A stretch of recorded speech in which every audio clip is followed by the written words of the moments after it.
இந்த விஷயம் என்ன பயமுறுத்திக்கிட்டே இருக்குது. இந்த ஒரு காரியம் நான் பயந்துகிட்டு இருக்கிறேன்.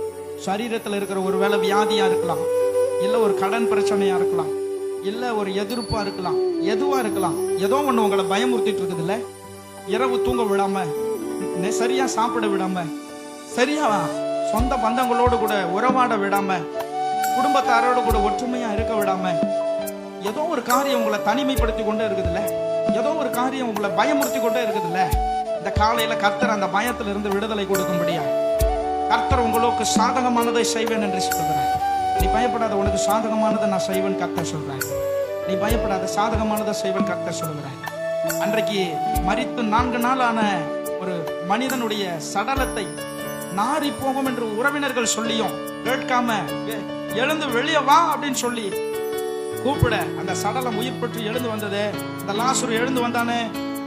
அன்பு தேவ பிள்ளையே, ஒன்னே ஒண்ணுதான், நீ விசுவாசிக்கணும், நீ பேசணும். பேசுங்களேன், ஆண்டவரே இந்த ஒரு காரியத்துல எனக்கு பயம்தான் இருக்குது. இந்த காரியத்தினால நான் கொஞ்சம் குழம்பி போயிருக்கிறேன், கொஞ்சம் டிஸ்கரேஜ் ஆகி இருக்கிறேன். ஆண்டவரே எனக்கு மன வேதனை இருக்குது இந்த காரியத்துல, இதை எனக்கு கொஞ்சம் சரி பண்ணுங்க. நான் நம்புறேன். எப்படி சரியாக போகுது, இதை எப்படி சரி செய்யறதெல்லாம் யோசிக்காதீங்க. ஆண்டவர் சரி சொல்வார், ஆண்டவர் மாற்றுவார்.